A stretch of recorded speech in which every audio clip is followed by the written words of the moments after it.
Welcome back, everybody, to another episode of the AVAIL podcast, where we dig deep and talk about the art of leadership. I'm your host, Virgil Sierra, lead pastor of Vertical Church, a.k.a. Iglesia Vertical in South Florida. We are one church, two languages. I'm your host for the AVAIL podcast, where we sit down with what I consider the best of the best in Christian leadership, in pastors, in Christian authors. Today, from Coastal Community Church, TJ and Shayla McCormick, the founding and lead pastors of one of my favorite churches. They're good friends. We have been friends for many years. Yeah. And it's amazing to see what God is doing at Coastal Community Church. TJ, Shayla, how does it feel to be on the AVAIL podcast? Feels amazing. And I just have to say, Pastor Virg, you have like the best radio voice. So I'm like, man, I'm impressed by this guy. Muchas gracias. Yeah. I'm excited. I'm excited because, you know, we've been watching this from a distance, and then to finally get invited is like, oh my goodness. It's awesome.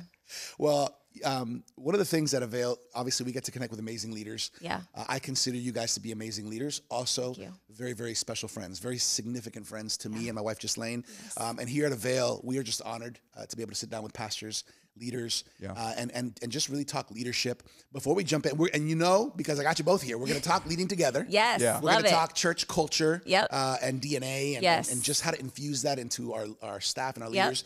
Before we jump into the leadership conversation, I would love for our AVAIL audience to lean in and get to know a little bit about TJ and Shayla. Who are TJ and Shayla McCormick? Yeah. Well, I think, first of all, TJ and I have actually known each other since we were 11 years old. Nice. Yeah. And we have been married. We just celebrated 24 years and have been in ministry together pretty much since we got married. So it's been a crazy journey for us through a lot of churches, a lot of different, leadership settings, and that have kind of led us to the place we're at now and learning to lead together. Wow. Yeah. And we had the opportunity to plant Coastal 15 years ago. We moved to South Florida knowing no one, and with just a dream in our heart and an idea and a call from God. And here we are 15 years later, made it to the AVAIL podcast. I think we're winning. I agree with that. Now let's just rewind there for a little bit. So the planting of Coastal Community Church in Parkland, Florida, this happens in 2009. 2009. 2009. Yep. When did you guys know that you were going to plant? So I heard God call me to plant a church in 2001. Mm-hmm. And then I spent the next 8 years figuring out, because I was 22 years old when I heard that. Yeah. And immediately I thought right away. And then I ran into a guy named Randy Bezette, who is the pastor of a church called Bayside Community Church in Bradenton, Florida. Amazing church. And he challenged me, could I be content being in a second in command in a church? Wow. And because I couldn't answer that question, I spent the next 7 years on his staff, learning and growing. One of the healthiest churches I've ever been around in my entire life. I'm so thankful for him. I think what you're saying right now, I think somebody needs to hear that right now. Yeah, I think that, a lot of times you get a call from God and you think, well, God called me, so that means right here, right now.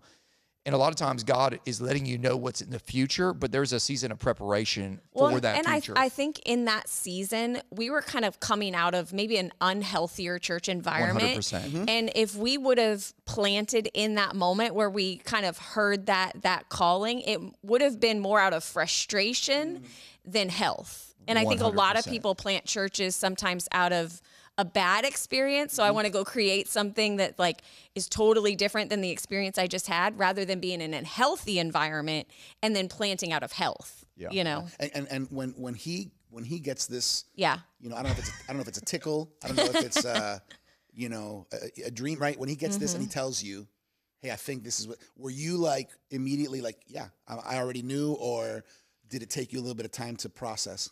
No, I think I knew that God was calling us to something, bigger, something in ministry. And when I think we first knew it, when we were super young, that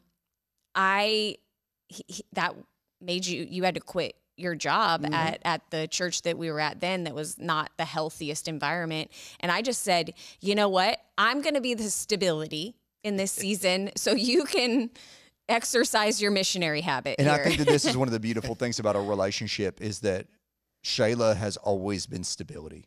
Yeah.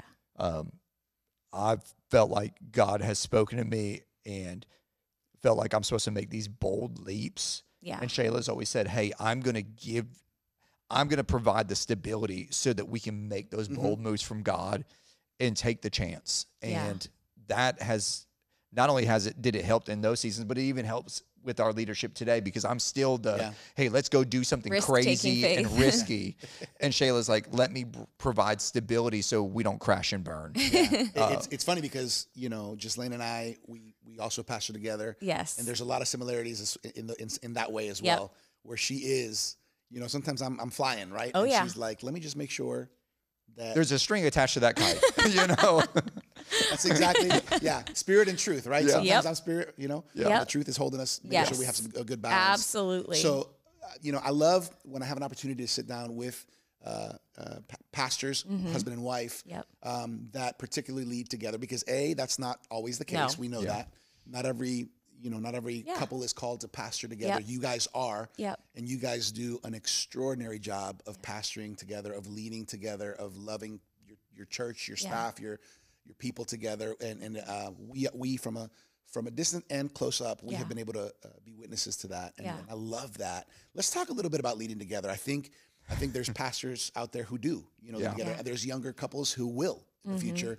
Let's talk about both sides of it, right? Yeah. Because it's not all, Mickey Mouse, rainbows, and unicorns. It's also a challenge. Let's talk first about some of the challenges of leading a church together, again, because there's a lot of decisions, and as the church grows, the decisions are now weightier and bigger. Yeah. Let's talk about, from your perspectives, all right, and in a grace life-giving way.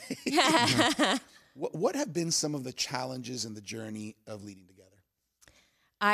I'll say, I think over the years, something that we have learned, because when you're leading together, the reality is you're both probably pretty strong personalities. Right. You're probably both pretty A-type driven personalities, and that can present a problem in and of itself, because my way and my idea is going to be right and most effective. And when you have two people that way, and then you have a staff underneath them, you have to work on when you're going to agree or when you're going to agree to disagree, and what that looks like. And that's a challenge that we've navigated over the years. Because I know for a long time, it was a struggle for me, because if I'm just being honest, I'm like, oh, I'm going to challenge this. Right. And sometimes I challenged in the wrong times. And the reality is there's still an order to our leadership. There's still a submission that has to happen. Somebody has to be like the buck stops here kind of person. And so learning the rhythms of that, I think, was really challenging on our part. And I had to learn to honor when I disagreed. Right. I think the other thing that we learned really, really early on is we both have some really, really amazing strengths. Yeah. And when we recognized that was a strength in the other person, that we deferred leadership there. Yeah, that's smart. And went, hey, I'm going to let you be the decision maker in this, because that's your strength. And I'm aware enough to know that you're better at that than I am. And I'm not afraid of the fact that I'm not as good at that. And I don't have to be macho and go like, well, no, it's my way. Actually, when it comes to a lot of people things, she makes way better decisions than I do. And so I just have to put down my pride and my ego and go, you're better at that than me. And I think that the earlier that we learned that, the healthier our church became together, because it was easy to go, hey, I'm deferring that to you, and I'm going to allow you to lead there, and you're going to be the final word. In fact, right now, organizationally, I set the vision for the organization, and I do the primarily communication from the stage, but the day-to-day operations, she actually has the final say. It took us a while to learn that, though. It's kind of like a dance between, because there's this nature to maybe compete, even though we're for each other, but 100%. Compete, but understanding we complement. Yes. Yeah. Well, and I think probably in the beginning, I had a lot of insecurity, feeling like I had to match how he did something. Right. And so it would end up being a lot of tension, because I was trying to almost be something that I wasn't. And when we learned, like, okay, this is my strength, this is your strength, and now let's figure out how to complement each other in that. But it took a lot of frustration, tension. And luckily, I think what helped us in that is we're really good at communicating, hey, when this happened in this staff meeting, or when this happened and you challenged me in this moment, I don't think you intended to do that, but here's how I felt in that moment. And we had some healthy dialogue that helped us to know how to, moving forward, okay, how do I do this right and honoring, and so that nobody else in the room feels uncomfortable because mom and dad are now arguing, you know? This sounds so familiar. It sounds like it could be just standing here. We can have the same conversations. Before we transition to some of the beautiful things about working together, here's one thing that I know just Lane and I have sometimes struggled with, and maybe I vocalize it a little more, is not only the frustration, but the the desire for the work disagreement not to bleed in to like home, you know, and to marriage, you know, because as much as we would want that not to be the case, it can affect. It could then bleed over, especially if we're disagreeing on something, or maybe the way that one of us treated the other really kind of hurt or offended. I think the enemy could take advantage of that as well. Would that be something that was some road bumps, speed bumps along the journey? 100%. So a lot of our conversations of these happen on walks. We used to go for walks every day to process, you know, learning how to lead together. Right. And that's really what it is it's a learning experience, because we both have the same objectives. We just have different ways of getting there. Right. Yeah. And so the goal was always the same. Hey, we want to have a healthy, growing, thriving church. We want to have a staff that loves each other. Just how I see getting there is this way, and how you see getting there is that way. And understanding each other and going, that's it. And going, oh, you just, like, we're both trying to get to the same place. We just have different, and neither way is wrong. Wrong, right. But it's having a heart to understand the other person instead of just defending that my position is right and you're wrong. That. Yeah. I've heard that so before. I think it's listening to understand, not listening to respond, right? And I think when you're a strong personality, sometimes you can listen to respond rather than listen to understand. And I would say this for the man, usually it's harder for us to take the step back. Right. But for me, taking the step back has actually been the most freeing thing, because the things that I was most frustrated with were the things that she's actually the best at. Right. And so as I did that, I saw my leadership actually elevate. Sure.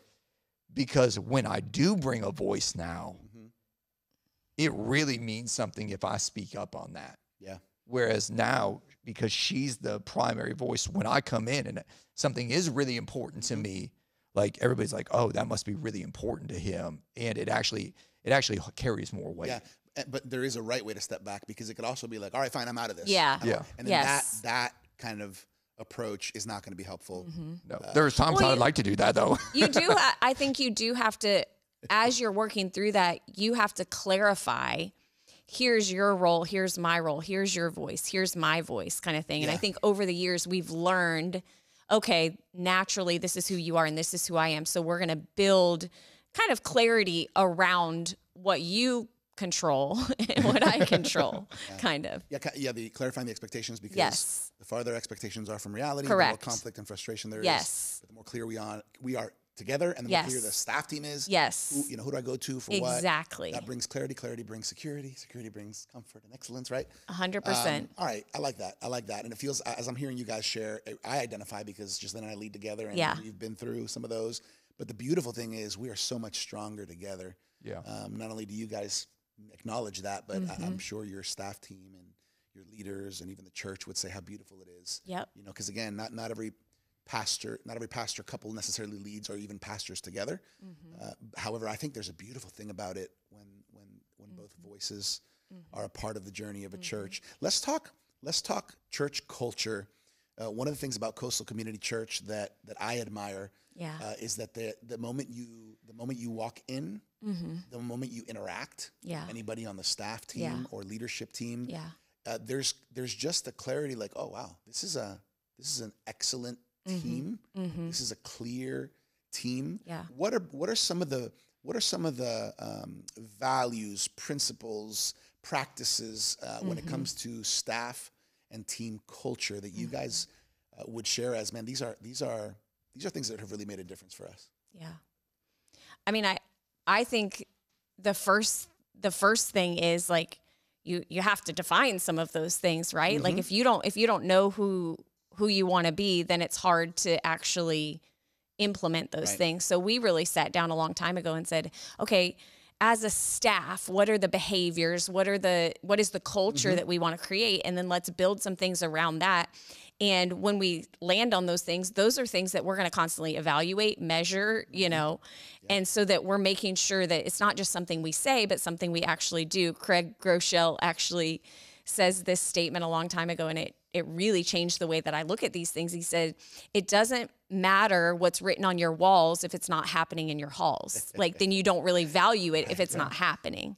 And so for us, our church values and our staff values are two different sets of values, but one leads into the other. You can kind of speak into some of it. Yeah, there's actually a verse in Proverbs, I think it's Proverbs 9:1. It says, by wisdom a house is built on 7 pillars. And so we have 7 pillars as a staff that is our staff culture that we like. I think it starts with the hiring. As we're hiring somebody, we're looking, do they embody these values? Do they embrace these values? Because this is the heartbeat of everything that we do. Like, we believe the best about each other. And when we say we believe the best, that means that we're going to defend each other, but we're also going to have hard conversations about when we disagree so we can have unity as a team. And are you a person that wants to believe the best? What is your attitude about people? How do you communicate with other people on your team? Do you shy away from conversations, or are you willing to have hard conversations? And we just started looking at those things and going, man, these are the things that we want to see in people, or they're willing to develop within them. And we're going to evaluate. We're going to live by these. We're going to constantly be going back to these. In fact, in a staff meeting just a couple weeks ago, Shayla's like, hey, she handed out our staff values and an evaluation. Like, hey, I want you to evaluate yourself, and let's talk to your direct report about that. And where do they see you on those things? And it gives us great opportunity to have conversations with our team about where are we at? Where do we need to work? Where do we need to grow? How do we be better at this? Because all those values, they trickle down. So if we're not embodying them, then our church isn't going to embody them. Right.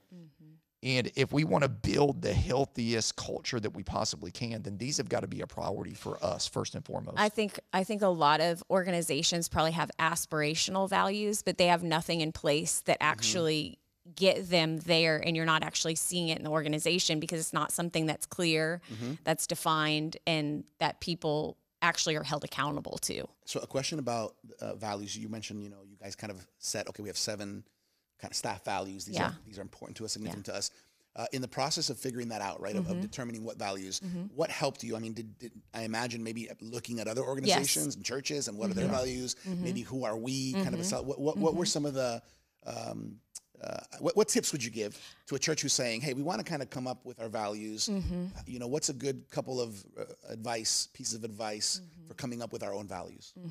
I would say it was like going to other churches that you see healthy culture developed in them, and just kind of asking questions based on, behavioral values and those types of things on how that has affected their organization. So we learned from some great churches. And then we also looked at who we are as leaders and the type of organization that we wanted to see created, and then came up with some language that was centered around those things. And honestly, we go back and evaluate our values pretty regularly and go, we have these, but this one really doesn't seem like it's operating. Do we really value that? Because if we don't, let's take it off the list. Right. But I think we learned it just from other people and seeing healthy organizations, and then go, how can we take what they have and go, let's fit it in the framework of our own culture. Right. And how do we do this? And honestly, we started, when I think about when we started the church, I think we had 12 values And they were all aspirational, because we weren't even a church. Like those sound good. They sounded great. Yeah. And you know what happened is over time they whittled down. Yeah. And what was actually happening became our values. Right. And then we started adding things that we were like, we want to be this. Mm-hmm. So if we want to be this, and this is something we value highly, let's put the language around it and start doing it. And start but not just the language, the systems that are going to enforce that too. Yeah. Yeah. And I think that's good because we have to give ourselves permission. We're not going to get it right. No. When we just first planting, if we're planting or when we first take over. Like, I think that's great what you're saying because you started with this, but then as you go, you start realizing, okay, really it's this and, and maybe this should be in there because I think a lot of pastors, especially young pastors or even planters, feel this pressure of we have to have it perfect right away, and you're just not. Yeah. Well, what's funny is one of the values that we had was we were like, oh, we want to be diverse, and this is 15 years ago. And about 5 years in, we looked at our church. We were a completely white church. There was not an ounce of, so we dropped it. And what's funny is while it was something in our heart, and it's not a value today, our church today is a predominantly Brazilian, Latin, island church. Like white people are the minority now. Yeah. And something that was aspirational has turned into a reality, but it's not even something that we actually put out as a value. Right. We're just happy to see that we have a church that looks like heaven today. Yeah. Yeah. But I think the actual values we live out created a place where diversity wanted to live. Yeah. That's cool. I love that. I love that because I think, even if you are a leader and you've been pastoring for years, you have to give yourself the permission to evaluate and reevaluate. Yep. Yeah. Because, we said this and that's okay. We give ourselves permission. We thought it was, but maybe this is a better value or a better mark to hit. Okay. So I want you guys to get a little pensive right now and I want you to think about, you guys are, Coastal Community Church is going on 15 years. Yeah. Yeah. 15 years. So I want to hear from each of you here, right? If you could go back to 2009 and have an hour coffee with your younger self. Yeah. And just give a few pieces, maybe top 3. I mean, I'm not going to put any pressure on a number, but top 3 advice, that you would tell yourself, hey, Shayla, you would tell your younger Shayla, hey, listen, along the journey, think about this, keep this in mind, right? TJ, you would tell the 2009 version of TJ, and you would say, hey, as you walk into this road, what are some of those thoughts? What are some of those pieces of advice that might save some heartache, that might prepare your younger you? Because the truth is, right now, listening to this podcast are another couple like TJ and Shayla in 2009. Another pastor, another pastor or pastor's wife, like whatever. And what are some things that maybe right now, this is what I would say, and this would really have helped them? This isn't going to sound good, but if I could go back and tell myself one thing, I would tell myself, hey, it's going to be way more painful than you think it's going to be. Yeah. And the faster you can process through that pain is the faster you're going to be able to adapt and grow and become the person that God actually wants you to be. I think for a lot of the time I fought the pain. Like if I could just not deal with things and not deal with the pain, if I can just avoid it, it'd be good. And that kept me from having difficult conversations, confronting things that I should have done way sooner. And as soon as I did, everything would change. But because I would avoid pain, I missed out on things accelerating at a different pace. It's interesting you say that because one of Dr. Sam Chan's, probably most well-known of his, 50-something books. Leadership Pain. And what a powerful, it's a great book. You will only grow to the threshold of your pain. Yeah. And that's not exactly what people think they're signing up for necessarily, to lead or to pastor. So I think there's some great insight there. I want to come back to you, TJ, so start thinking. Shayla, maybe you share your first one now. I'll come back because I think this is really valuable. This is gold right now for some younger leaders and or for some leaders who maybe are stepping into the first years of planting or taking leadership roles. I think this is a lesson that I'm actually learning in the later season, which I wish I would have known in the early season. is you're going to be misunderstood. Like you're leading in a different way at a different level than you probably ever have before. You're in charge of this whole thing, and people are going to misunderstand your decisions. They're not going to understand why. And so I think the thing that I tell myself now that I wish I would have told myself then is, at the end of the day, you have to be able to say, Jesus, are you pleased with me? Right. At the end of the day, I'm here to please you in every decision I make, every conversation I have. So every conversation I have to go, am I doing this in the best, most honoring to God way possible, whether this person on the other side of me understands this decision or not? And I'm going home and I'm processing through these things. At the end of the day, can I say, Jesus, you're pleased with me, and I can't control how that person walked out of that conversation or how that, because it's caused me a lot of turmoil over the years that somebody has walked away and misunderstood the intention, the motivation, whatever. And so I would say, please God. And if he's pleased with you, you don't need to worry about things on the other side of that. I find that to be challenging, especially when you're kind of a woo personality. Yes. Like you want to win others. Yes. Like, I want people to like me. Right? Yes, no matter, me too. You know, no matter what, because we care. Yes. Not because what they say matters most, but just because I'd rather them like me than not like me. Yes. But there's some people that just won't. Yeah. And that's the truth. What's another one? I think the biggest lesson I've learned in church planning and leading is bigger won't fix the brokenness in me. And it took me 10 years to fix the brokenness in me, for me to realize that I could just be obedient to God and God would be pleased with me. Bigger was not making me better. I thought that if I just grew a bigger church, if I just had more people, if we just had a bigger budget, that it would fix. Like it would fix the insecurities and the brokenness inside of me. I thought that all those things would mask it. And I'm so thankful that I had a moment where I was having all that, but there was still a brokenness inside of me that I was able to get those things fixed. Yeah. And I think part of the reason, we were talking about people going plant out of their frustration. I think part of that frustration has to deal with the brokenness a lot of times that's inside of them they haven't dealt with. Yeah. And the sooner that you'll actually face those things and go to some counseling and do the deep work inside of you, when you experience freedom, you can actually take people to freedom. And I think that over the last 5 or 6 years, our church has experienced more freedom, more moves of the Spirit of God in their lives. And I think a lot of that has to do with, because I got to experience that for myself personally. Right. Now I could help take other people to have that experience. But if I wasn't having that, they couldn't ever go there. I couldn't lead them there because I wasn't taking that journey. Yeah.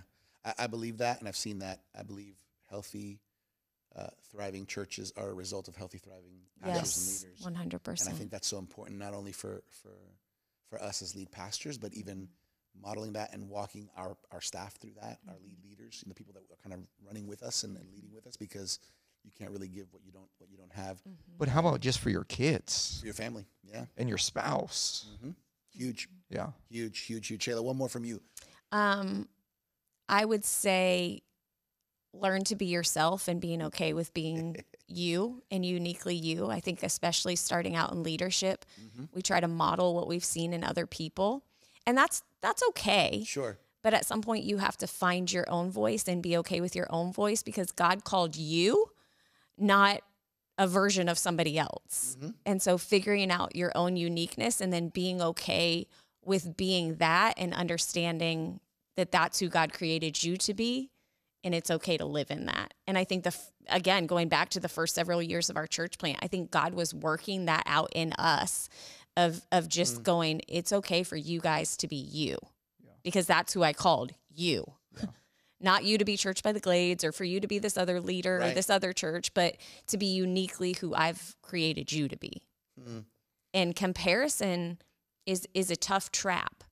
Right. Because I think you're constantly looking at other leaders or other people or even people that you've been under, and you're just constantly comparing yourself among yourself.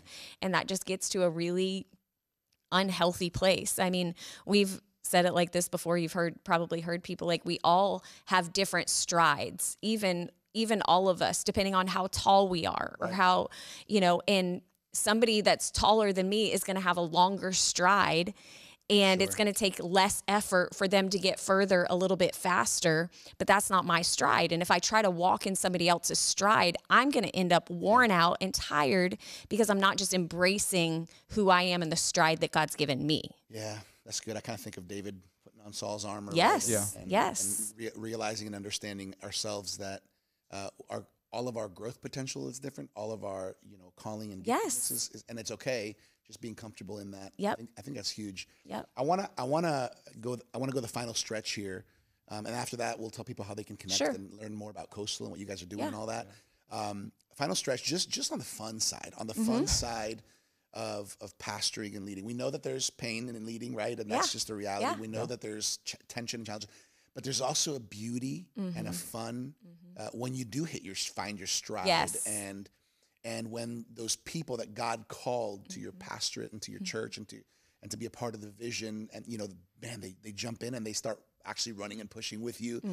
What are some of the things that just give you life and that fill your tank as far as fulfillment in ministry and just passion? I'd like to hear from both of you. Just what's fun about ministry for you in the season? I mean, my favorite thing, honestly, is we do a Tuesday staff meeting where for the first 30 to 45 minutes, our team just goes around and we just talk about how we're winning and how for us, how winning is life change. And so people are just telling story after story. Oh, this person came and they got 45 saved. minutes of stories from that week. 45 minutes. And people would come to if an outsider came to our staff meeting, you'd be like, that is so the weirdest staff meeting ever. Because it's not the traditional, like, hey, here's what's going on. Here's a teaching. It's 30 to 45 minutes of stories. And then, like, here's what's on the calendar. Like every week. Every week. There's wins to celebrate every week. Wins to celebrate every week. Because that's why we do what we do. We do this to see people's lives changed. And so every Tuesday, going in there and listening to those stories, it puts wind in my sails. Yeah. Because a lot of times if you're just going through and you're not hearing the stories, and honestly, as the lead guy, I very rarely get those stories. I am on a stage. I'm not with the everyday person. They're in groups. They're doing all these things. They're seeing it. They're hearing it, and they're conveying those things. And it's like, oh my gosh, this is so awesome. Oh, a marriage was restored. Somebody broke free from an addiction. That they understood Jesus. I mean, those are the things that just keep me going. It's like, let's go take more ground. I love that. What about you, Shayla? I think for me, it's seeing the team around us thrive. Like, I love seeing people that are developed and then they're living it out and they're doing the ministry and they're celebrating the wins. Like, I think a successful leader, shepherd, pastor, you're passing that ministry along to other people and equipping other people to do the work of the ministry. And for me, it's beautiful to see our team getting to celebrate those things, our team operating in their strengths, and it being less about us. Sometimes I'm like, we don't have any stories. That's because everybody else is actually doing the ministry, and we just get to minister to them and help them be healthy. And so it's super fun for us to see our team, or at least for me, to see our team thriving. No, it was great. This morning we had early morning prayer, and we always do a Devo, and our kids director got up and crushed a Devo this morning after on Sunday having some trouble in an environment communicating.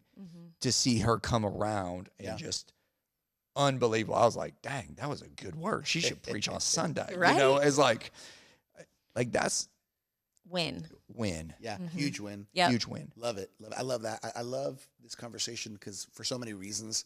But I think I want to encourage all the pastors that are out there listening, like, spend some time with your team. Yes. Talking about, what wins, personal, family, ministry, team, church. There's so many things to celebrate. Sometimes we try to go go to business. Yes. And we don't stop to smell the roses, Well, right? it reinforces your culture, right? And why you do what you do. Yeah, exactly. People get it. I love this. So before we kind of end on maybe a final encouraging word from each of you for all the leaders and pastors connected, I also like people to also know where they can connect with leaders. But let me just do a few quick response questions. Just quick kind of boom response. I like to do this. Oh boy. It's fun. All right. So what do you do for fun? And just boom. What do you like to do for fun? Shopping, golf. All right. Shayla? I'm like boring. Read, hang out at home, Hey, it's your fun. go shopping. It's your fun? Yeah. All right, cool. Maybe it's not fun. It's rejuvenating. Yes. Go on all right. vacation. Plan a vacation. She loves to plan a vacation. You and Ghislaine are just We're the same. peas in the pod. I love that. All right, so here's another question. All right, what makes you laugh? Oh gosh. Ooh, that's a Funny story? Uh-huh. I must not laugh enough. I don't. Virgil's laugh. No. I don't. I don't consider myself like a super fun person. That's what's interesting. But I know some things make you laugh. Yeah. TJ will be watching Instagram reels and laughing all day. Okay, Yeah. There you go. Yeah. If it's dumb, I will probably laugh. Yeah. But like, I don't think I'm most of the time I'm a pretty serious, intense person. Gotcha. So No. Yeah. Yeah. So I'll give you an example. Like for me, like a movie like Nacho Libre, and I know everybody doesn't tickle everybody, but that makes me laugh. Like to watch Jack Black, flopping around, speaking with a Mexican accent, and like that makes me laugh. Yeah. Right? That might not make you laugh, but Instagram reels or things like that. Instagram reels will make me laugh. Yeah. My kids, sometimes things little kids say, Yeah. things that kids say Oh yeah. are really funny. Okay. Here's another one. Here's another one.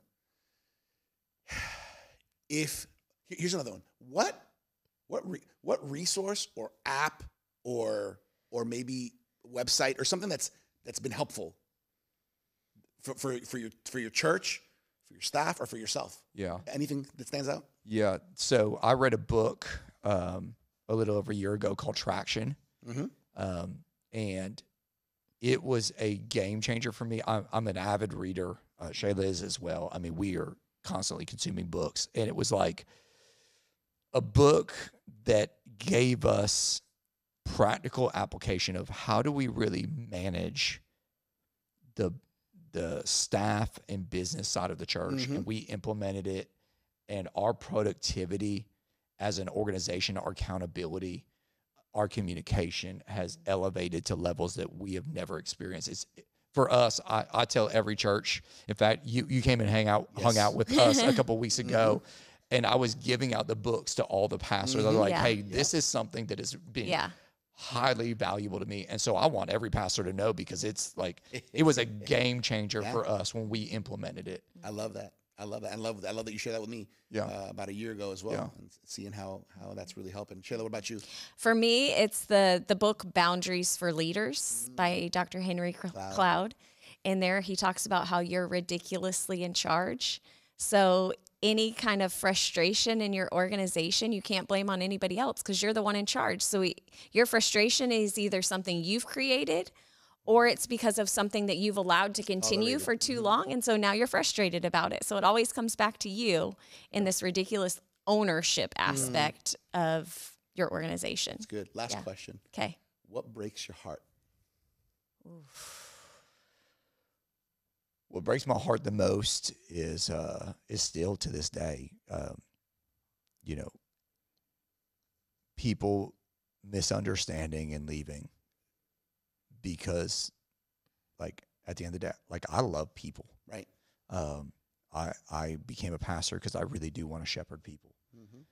And anytime a sheep wanders off, it's the most heartbreaking thing to me. Because, like, I want them to win. You don't want anybody to leave either. I don't want anybody to leave. Like, I don't. And I understand that I'm a steward and they're not mine. Right. But I treat everything like it's mine. Sure. Yeah. So when it's mine, I want to value it. I want to honor it. I want to help them. I want to see them become all that God's called them to be. And so, that's still the thing that breaks my heart more than anything. It's a reality that new people will come, but also some of our people will. Yeah, and people that you love dearly and have walked through life. Those are always the most difficult, even to this day. That breaks my heart. Yeah, I feel it. What about you, Shayla? What breaks? I don't know if mine is like it breaks my heart, but I think it's more of something that creates a passion in me. I think it's the reality that people are walking through so many issues, and the solution is on the other side of their obedience a lot of the time, and the thing that they're unwilling to do. And I'm like, oh my gosh, your situation could just like, and it literally breaks my heart, because I'm like, it's just this little adjustment. And I think the other side of our obedience, our consistency, and our discipline is so much life, but we're living in so much brokenness. And so it kind of fuels me, but also breaks my heart at the same time. Yeah. I think of the people of Israel, right? They're right there. The promised land is right there. Yeah. And sometimes people are just stuck in where they are. Yep. Yeah, that's awesome. I love this conversation, TJ and Shayla. We could probably stay here for another couple hours talking about church and leadership. If people want to know a little bit more about you guys and about the ministry lead, where can they find out more? Really, you can probably we're not very good on social media or any of those things. So if you followed us, you would probably see nothing. But our church is Coastal Community Church. You can follow our Instagram or on our website. Instagram is @Coastal Church, and our website is coastalcommunity.tv. Yeah, I love it. We try to have been the most unknown church on the planet. That's kind of our goal. It's like, outside of our community, we don't really care if anybody knows who we are. Inside of our community, we want to be the hope of the world. Well, I'll just say, you might say that, but there are a lot of admiring eyes and hearts, because the ministry you guys lead is truly extraordinary. Thank you. And God's favor and calling and blessing upon your lives is very, very special together. And obviously as a church, I'd like to finish off with just maybe a final word of encouragement you guys can leave, just a quick nugget for any of our leaders, pastors that are leaning in right now in church or ministry and leadership. I would say the reality is you're doing better than you think you are. That's good. I tell every leader that I come in contact with, I'm like, listen, you're doing better than you think you are. Like, we're our own worst critic. So look at it and celebrate. I think that's the thing that we struggle with sometimes is there's a lot of wins that are present, and a lot of times we're focusing on the next thing instead of going, no, right now I can celebrate something, and you're doing better than you think you are. I like that. Yeah. I think the thing that the Lord taught me in the last couple of years is be grateful for the moments you're having. Yeah. Because you're going to look back one day and you're going to go, remember when? And you're going to think that was the best time, even though in that moment it was the worst time. And so just be grateful for this moment, because your gratefulness today is going to determine your tomorrow, I think. Yeah. That's good. Yeah. I'm hearing being present. Like, yes. Yeah.